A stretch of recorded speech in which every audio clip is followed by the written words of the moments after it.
So Intel Inside was a great example of joint business development. They managed to exchange advertising dollars for a prominent position on the outside of computer manufacturers' boxes. And what computer manufacturers got in exchange was gross margin that they never would have gotten in a low-margin business. Starbucks and Pepsi to promote Frappuccino was a great example of a strategic alliance. Apple and the record labels was another example of a great strategic alliance. But Apple and Foxconn is a great example of a supplier and might at times actually be a good example of a joint venture as well. Fashion Week, well, that's an example of co-opetition. Normally at other times of the year, these high-end clothing manufacturers compete with each other vociferously. But once a year, they get together and cooperate in creating the industry.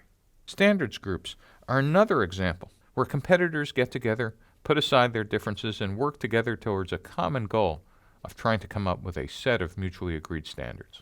So kind of the ringer in here, that is the one I didn't describe, but all you had to do is go on Google, is the most famous aircraft partnership ever made, were for two of the most unlikely partners, where GE and a French aircraft manufacturer came together to do a joint venture for the CFM56 jet engine, which was one of the most popular turbofans in the world. And so that was a great example of a joint venture and also had a bit of co-opetition in it as well.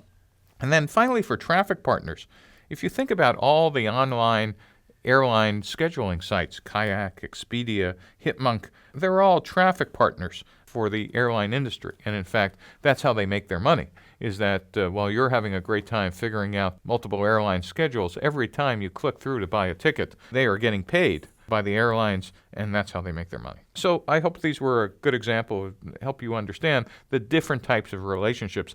And as I said, sometimes they kind of blur between each other. Sometimes it might start with co-opetition, turn into a strategic alliance, and then someday might actually be a joint venture. But the whole idea is that you're working together with others to help build your company.